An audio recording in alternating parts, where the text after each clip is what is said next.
Good morning, Center of Unity. Nobody panic.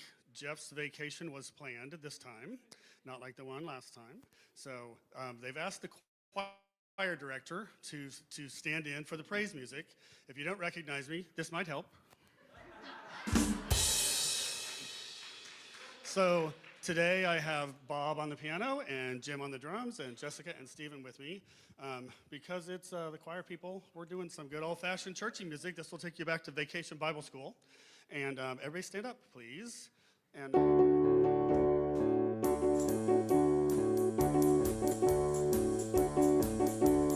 this is the day that the Lord has made, that the Lord has made.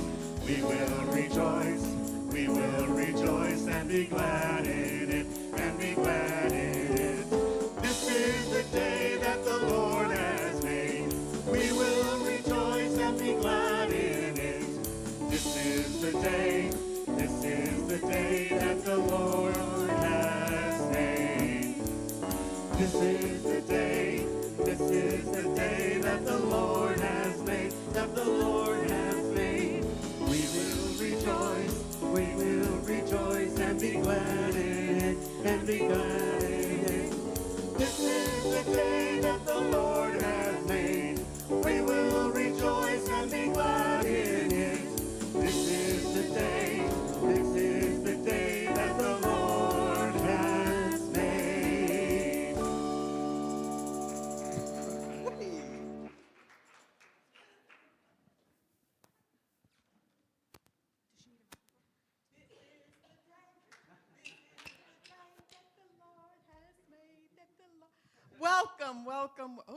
Welcome everybody. I am just so excited to be here. Are you? Yes. Well, welcome to those of you who are in here joining us in the sanctuary, and for those who are joining us from live stream, Facebook and YouTube. So happy you're here. Now, if you're here for the very first time, we hope that you find it so rewarding, so that it touches your heart, because you're going to hear a word from Grant later. And I'm just so excited about what he's going to share. And hopefully you'll become a part of our spiritual community. Yes, please do that. And I believe there are some cards on the back of the pews here for you to sign and let us know that you visited. We're not going to follow you to your car after service. We promise that. And if this community doesn't work for you, then we support you in wherever you choose to go. We just want you to be part of a loving community like we have here. And now we're going to hear some more music. Yes? all right, I'm not going to make you all stand up, because if any of you grew up Catholic like I did, stand up, sit down, stand up, sit down. If I make you stand up, you're going to think I'm going to make you kneel. And we don't have any kneelers, so y'all can just sit and join with us. Another Unity standard, Our Thoughts, Our Prayers.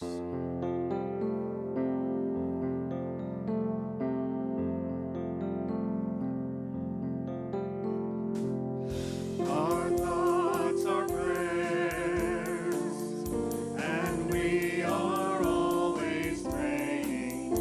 Our thoughts are prayers. Listen to what you're saying. Seek a higher consciousness, a state of peacefulness, and know that God is always there. And every thought becomes a prayer. Our thoughts are prayers, and we are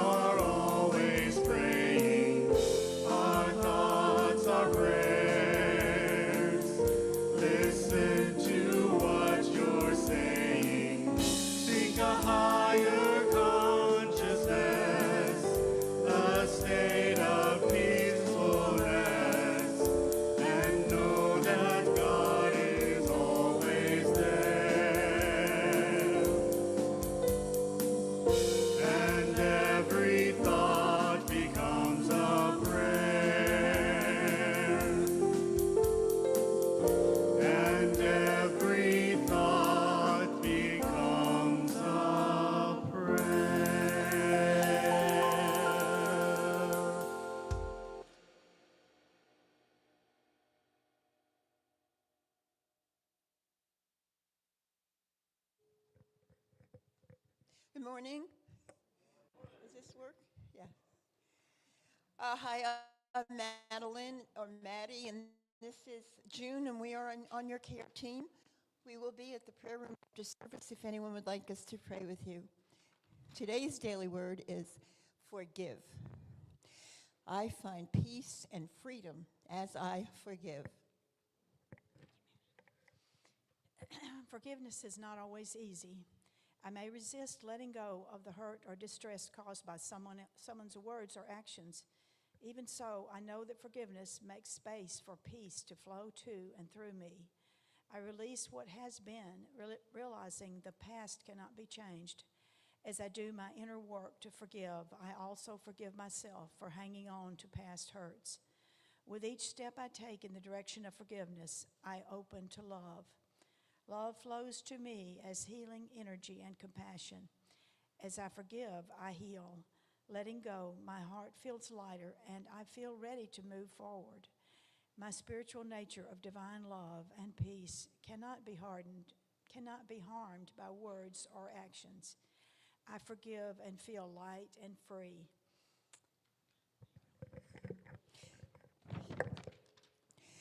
If anyone has a complaint against another, forgive each other, just as the Lord has forgiven you. So you also must forgive, from Colossians 3:13.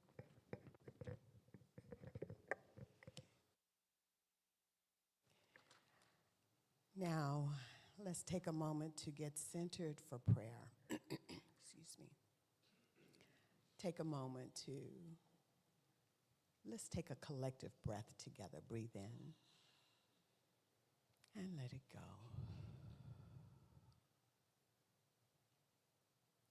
Dear Divine Spirit, we know that all the prayer requests that was sent to us and that we hold in this box and that we will send to Silent Unity are already answered.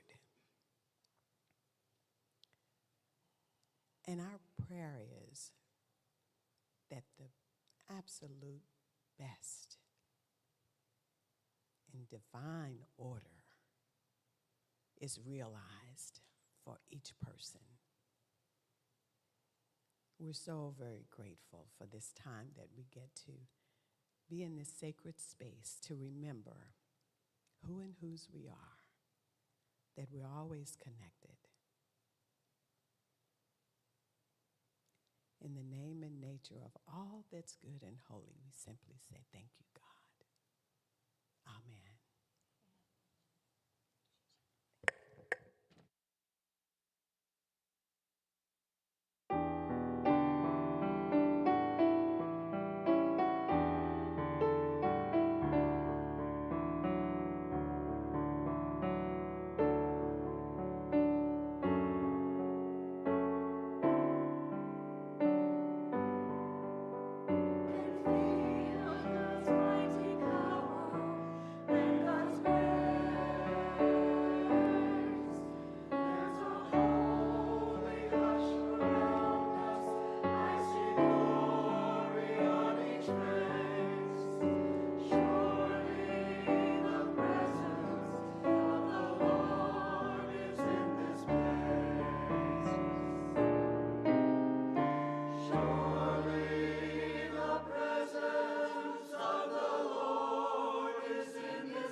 Good morning.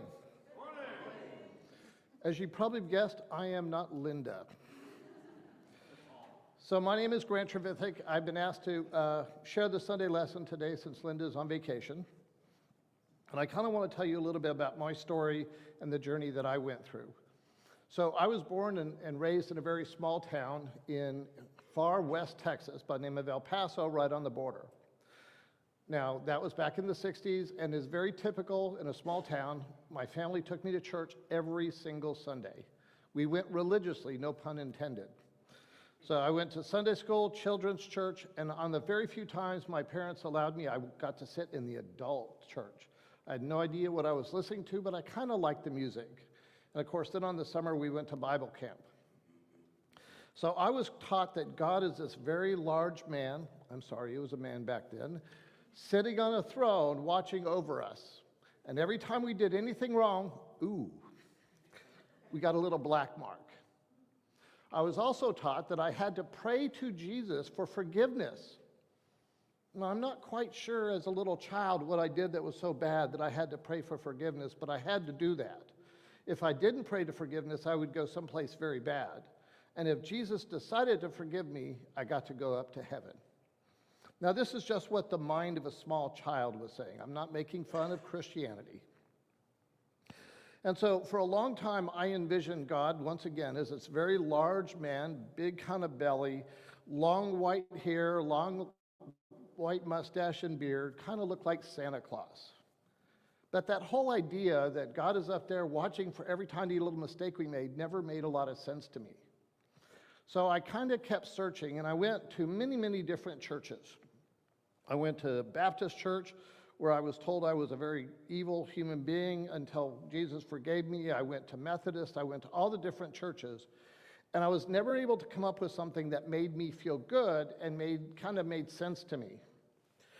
And I'm one of those kind of analytical guys. I have to it has to make logical sense to me. And so I would go up and talk to the pastor or the preacher, and I would say, well, if God is everywhere present, then where is evil? And I never got a really good answer.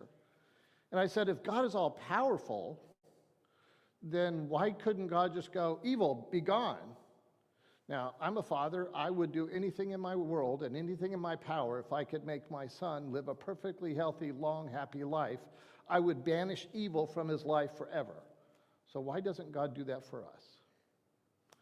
And then I kind of went, well, if God is omniscient and he knows everything that's going to happen before it happens, then why are we here as a test?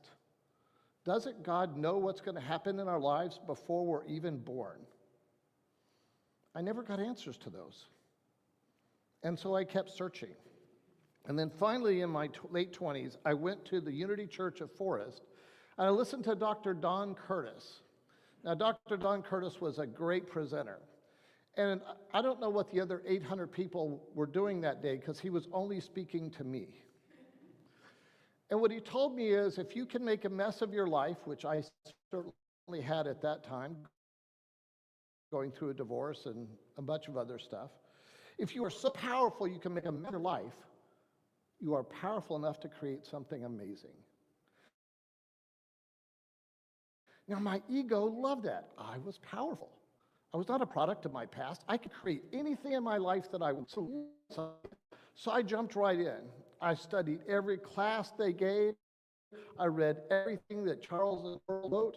I really got into it. And I came into this existential question that I couldn't answer.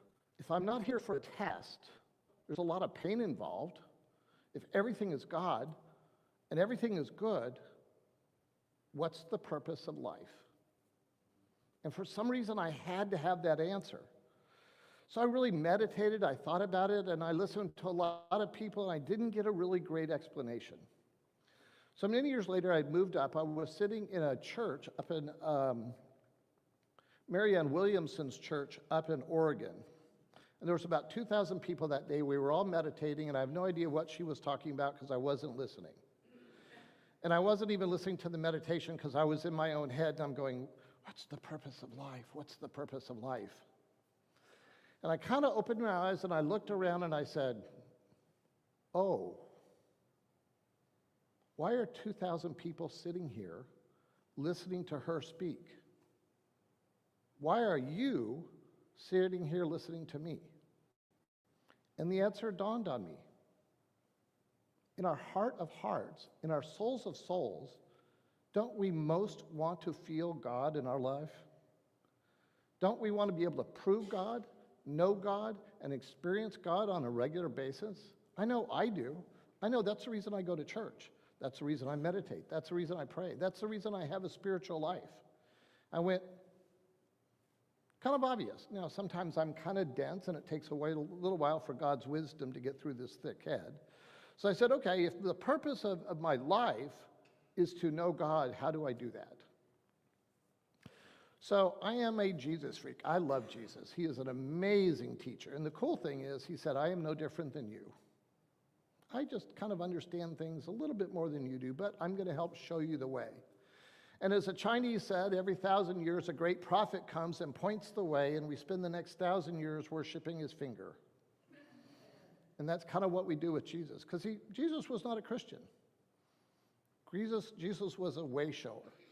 And one of the things Jesus talked about, and every single spiritual teaching talks about, is that God is love. Not God is loving, God is love. And I believe if you look at 1 John 4:8, it teaches everything you know about every single spiritual teaching. And that is, God is love. Whoever expresses love experiences God, and those who do not, do not. It's not on the screen. What I'm going to show you on the screen is there's different teachings, and what I'm saying is in alignment with almost every other spiritual teaching there is. Once again, God is love. Whoever expresses love experiences God, and those who do not, do not. Now, I think there are two important lessons in there. And the first is God is love. It doesn't say God is loving. God is the very essence of love. And you can never be what you're not. So I hear people tell me God is unlimited, and I disagree with that. God is very limited. God cannot be hate. God cannot be anger. God cannot be vengeance. God is love. God is wisdom. God is health. God is faith. And God can never be what is God, what is not. So God is love. And love is God. And the other thing is this, is whatever you express is what you experience. Now, I don't have any ability to feel any of your emotions. I can only feel the emotions that I do, that I give out. If I want peace in the world, then I need to be peaceful. If I want to feel and experience generosity in my life, I need to be generous around other people. If I want to be loved, then I need to give love to other people. And I know my true nature is to be very loving. And I really thought about, what is love? I'm one of these guys that ask all those annoying questions. So what is love? The greatest synonym for love that I can figure out, not cinnamon, like those great Cinnabons, word that means the same thing, is giving. When I feel love, I want to give of myself to another human being. Now, I am married to a beautiful woman and an absolutely amazing son. I get up every single day and I ask myself, what can I do to make their life better? I go to work so I can give them a very comfortable place to live. I go to work so I can give them the financial resources so they're secure. When we walk down the street, if I feel there's something out there, I'm going to stand between them and whatever I feel is kind of a little bit questionable. So I'm going to give them safety. And I'm going to give them everything that I have so that they can live a great and amazing life. Jackson, that does not mean you're going to get every single Lego or NASCAR little die cast that they ever make. But I'm going to try. And if you look at our den, you're going to see that he has almost all the Legos. Now, they kind of went on and they really looked at this, and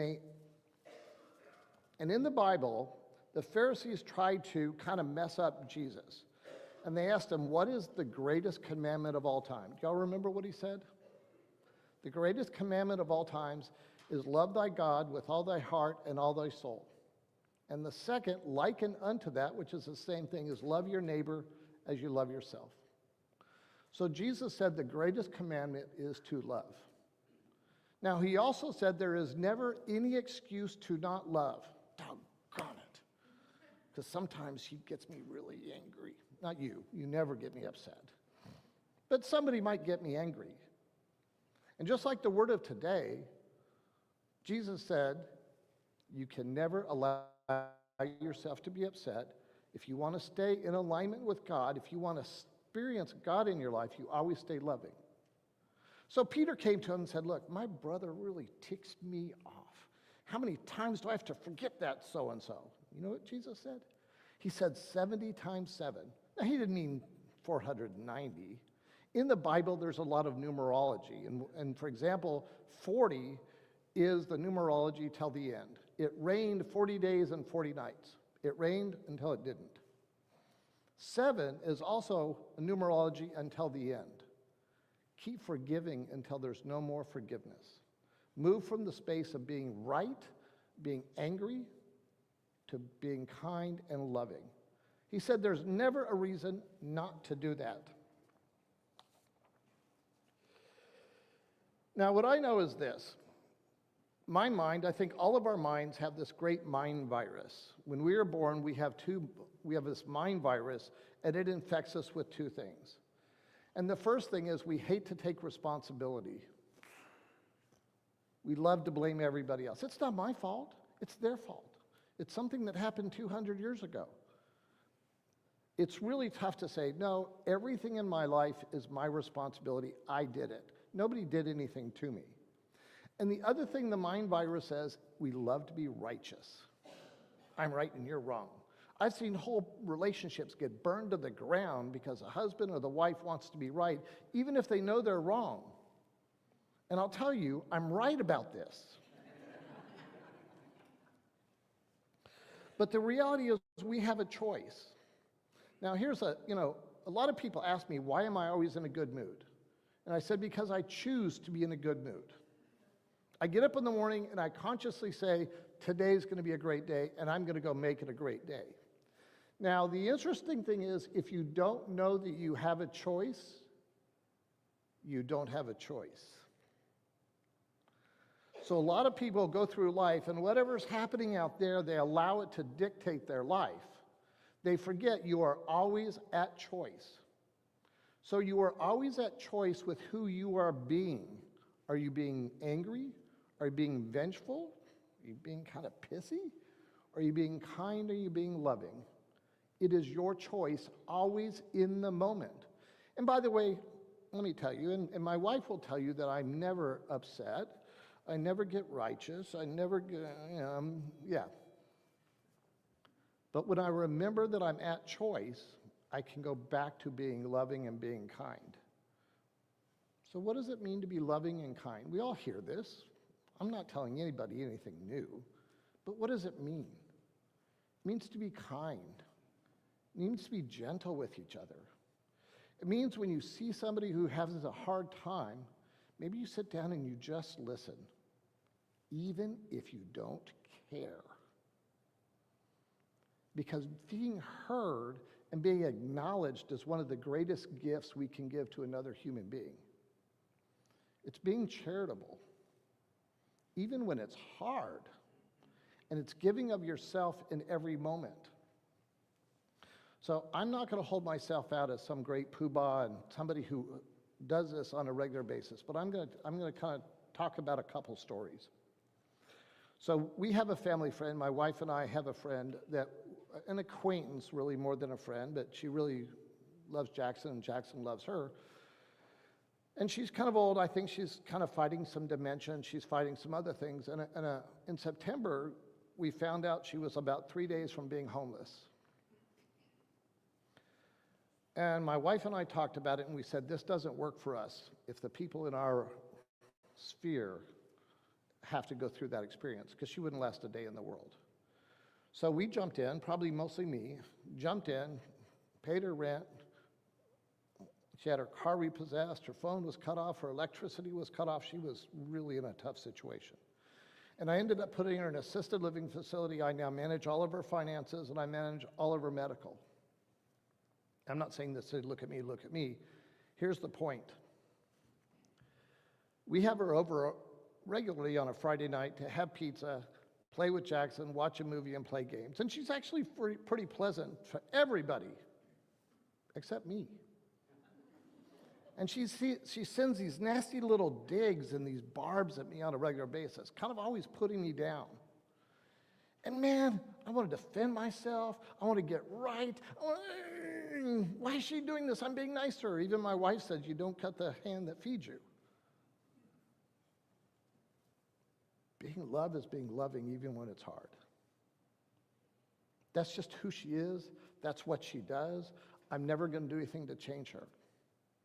And if you're truly living from your heart, if you're truly being loving, it doesn't matter what's on the other side. It doesn't matter if they acknowledge it.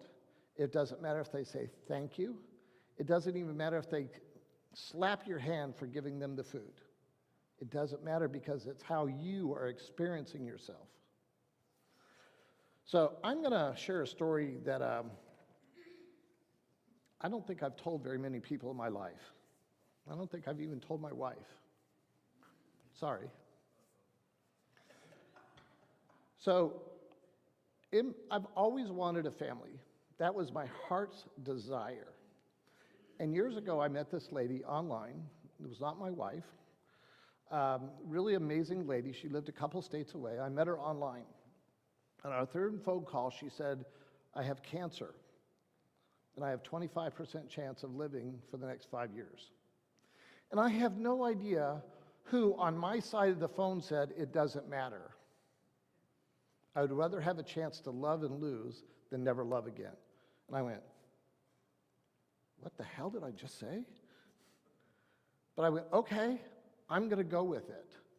And I put myself in that relationship. And it was amazing. And sure enough, about a year and a half, the cancer came back. We fought really hard. And I always held those men or those women that would put their spouses before themselves and put their whole side, their life aside, and would take care of their spouse when their spouse was in trouble. You know, would go to the hospital every day and take care of them. I had them up on a pedestal because I never felt like I had the ability to love anybody that much. And about 6 months after she died, I was sitting on the back porch feeling sorry for myself, drinking a beer, watching my dogs play, and I went, wow, I am one of those people. And in that moment, I felt myself grow so much bigger than I could ever imagine. Now, why is that important? Because 2 years later, I moved to Dallas, and I went to a church called the CSL over here in Dallas. And I saw this very beautiful young lady walk by, and my heart went. And I stopped her and I said, can I tell you something? You're the most beautiful woman I've ever seen. And she looked at me and freaked out and ran away. So for the next months, I very gently and calmly, as much as I could, asked her out. And she kept saying no. And I asked her out, and she said no. And I asked her out, and she said, okay. I never could have done that if I had not trusted and gone through the experience before. Today, the reason I have a beautiful wife, an amazing wife that runs her own church, who homeschools my son, protects her like a lioness, and I have the most amazing son in the world that I would give up my life for him to be happy, healthy, and loving, is because a whole many years before I said it didn't matter, I'm going to stand in love. That 30 seconds of courage gave me a lifetime of love. And this isn't about me, because I am no different than you. And by the way, I stumble and fall, and I'm on my knees a whole lot of times. Each and every one of us can do this. I saw a great movie one time. It says 30 seconds of courage can change your life. And I believe it. And it's tough because we want to protect ourselves. But in the very moment when you feel you want to protect yourself, that's the moment to reach out and be kind and being loving to somebody else. So let's take a moment and do a quick meditation. You all put your feet on the floor. Roll your shoulders, take a deep breath. Inhale in and inhale out. Imagine what the world would look like if every single person in this planet had your best interest in mind. What would the world look like if God was willing to move the Red Seas, part the Red Seas, perform miracles so that you were emotionally and physically safe? What would it look like if you knew that every time you opened up your heart and you gave kindness, you gave charity, you gave generosity, and you gave love to another person? What would your life look like if you knew that was returned to you tenfold every single time?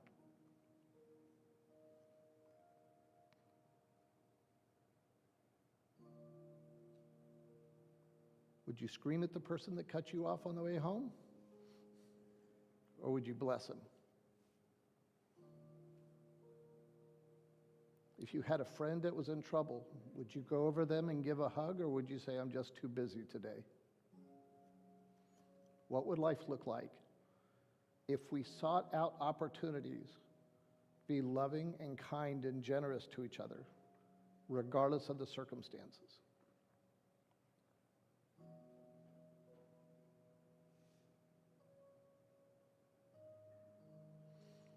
That love is who you are. That love is God. And every time you give it to another person, you get to experience who you truly are at your essence. Because each and every one of us is divine in our very essence. That is who we are. That is who we have come to be. That is our purpose in life. What would it feel like to live in a life like that?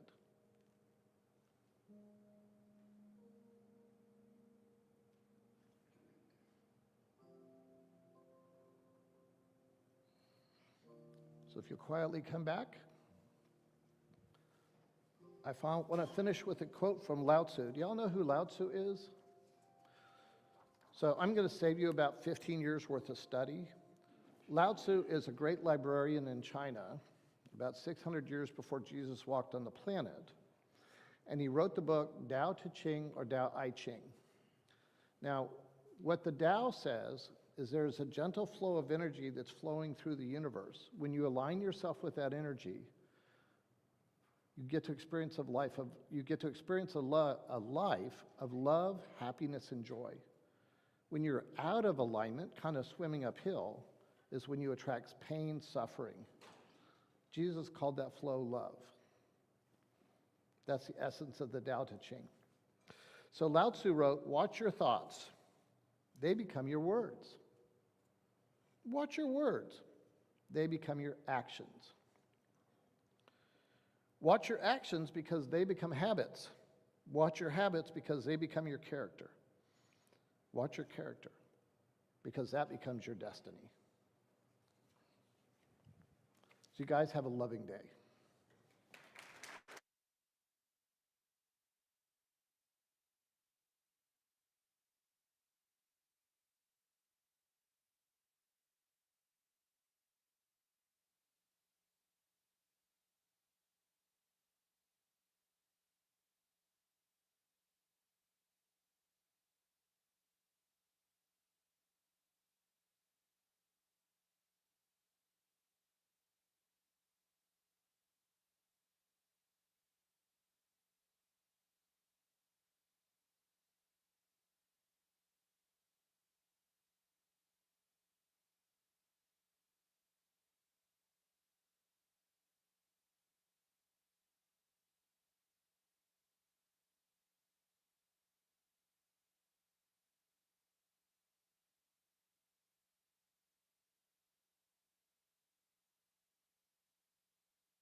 We are so blessed to have these beautiful voices that help us go deeper into the service. Thank you, thank you, thank you. So now, as you prepare your tithes, gifts, and love offerings, we would like to remind you of all of the good your donations to our church accomplishes. Every Sunday service that we get to come and enjoy being together, listening and learning, is because of your donation, so that we have this lovely, lovely building to come to. The classes, the events, as well as other local organizations. So individually and collectively, what we do here makes a huge difference. Huge. Now the ushers are going to invite you row by row to drop your offering in the basket in front and take an affirmation. Oh, no. Oh, they're in the back? Thank you. All right, so the ushers are going to come by and take your donations in the basket. But still, you can get the affirmation in the back, so says Jessica. Thank you. Now,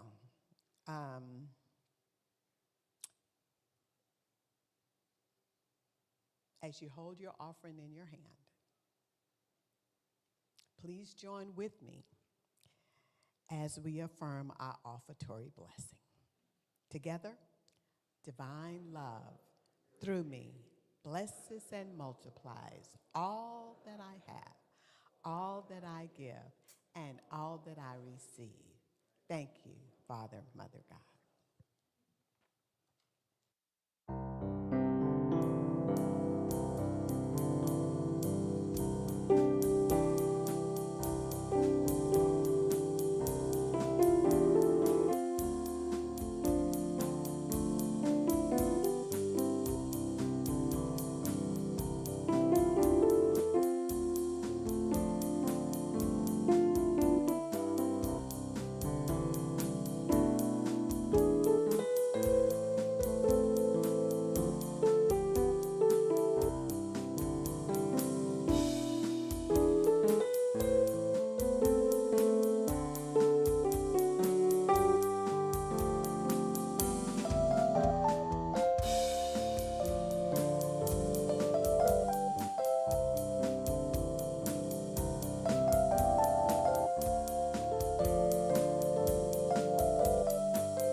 Here's what's coming up at Center of Unity. Our new Joyful Moments to Share bulletin board is here. Celebrate weddings, graduations, anniversaries, new adventures, family milestones, and more by submitting a photo and brief description through the COU website or app. Come to Fellowship Hall after service on the first Sundays of each month for a love offering community lunch featuring different themes. Invite your friends for this time of fellowship and great food. There will be no meeting on August 2nd, but plan to join us next month in the prayer room for this time of meditation and scripture reading. Visit contemplativeoutreach.org for more info. We need 8 volunteers to help keep our church grounds beautiful. It will only take about 1 to 2 hours once a month. If you're interested in helping, contact Diane Diven or Kenny Green. There are multiple ways you can make a donation to Center of Unity. You can drop your donation off at the church, mail it to our P.O. Box, visit our website, or use the COU or Venmo app. Your continued support is greatly appreciated. All right, everybody, let's sing our kids in. This little light of mine, I'm gonna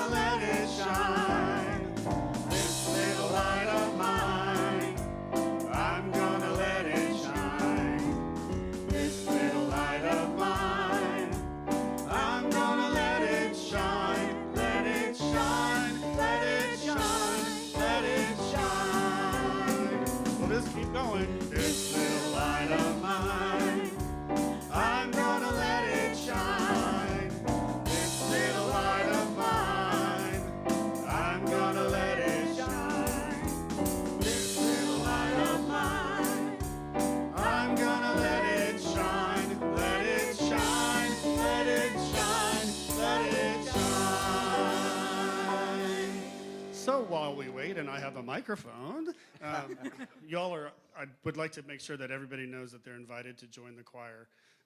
We meet after service. There's no more 8:30s. Occasionally we got to be here at 9 or 9:30 before service. Oh, look here, the kids are coming. But no experience is necessary. It's just a joy of singing. And let's sing again, if that's all right. This little light of mine, I'm gonna let it shine. This little light of mine, I'm gonna let it shine. This little light of mine, I'm gonna let it shine. Let it shine, let it shine, let it shine. Okay, as you can see, we are quite wet. And then, this is our last and final Sunday for Wet and Messy Sunday, and they had a lot of fun. They finished watching the Lego movie, and let them share with you what they learned today. I learned that everybody is special. Yeah. Today we we tried to do this, and we did water relay, and one of them was where we have to squirt all the cups off of the table with squirt guns, and apparently everybody got wet.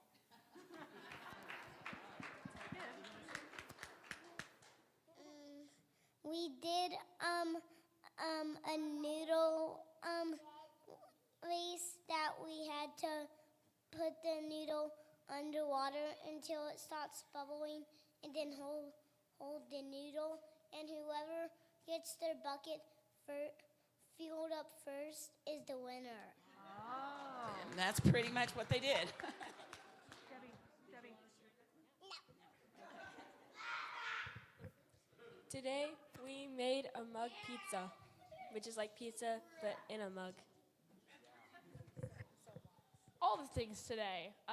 We made mud pizza because there was raw eggs. So today what I took from it was perseverance because, 2 or 3, you know? So I learned that if you can learn to collect yourself through all the craziness of eggs on the floor, then you can taste the reward, and in the application in the real world, it will be success rather than pepperoni. Do you want to share? Okay, yeah. So anyway, thank you for supporting us this summer, and then next week we will resume our normal lessons, and also our high schoolers will. Oh no, she's okay. And then next week our high schoolers will officially begin in their new classroom. So what we now have officially a YOU group. Yay! Okay, they're going to give me the mic for a minute. Oh, if they only knew. No. No, I did want to let everyone know, because I don't have everybody's email. I did send out one to my court group. We did cancel the bingo thing. We just didn't have enough response. Wasn't the right day. But we are going to reschedule it for August 16th. We'll see what happens. And I just want to let you know that. All right, let's circle up for the peace song. Ready to circle?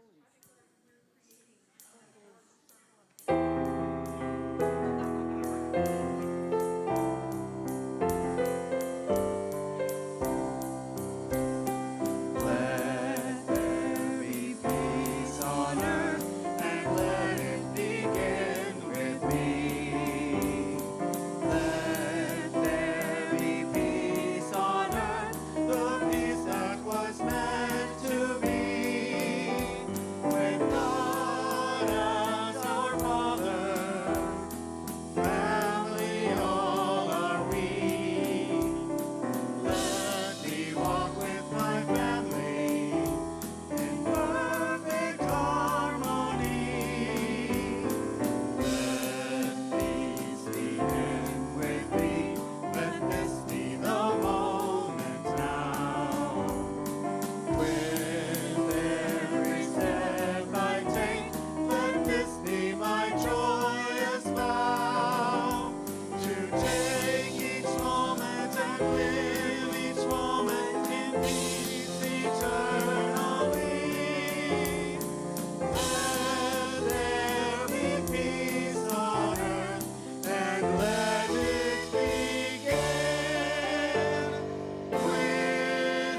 Now, as we prepare to say our prayer for protection, let us remember what Grant said. What was it, Grant? What is your purpose in life, right? When we go into the week, let's do that for ourselves. Answer that question. So now, let us all say, and we'll do call and response. The light of God surrounds us.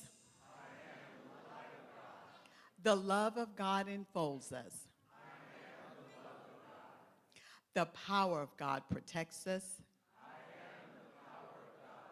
The presence of God watches over us. Together, wherever we are, God is, and all is well. Have a good week.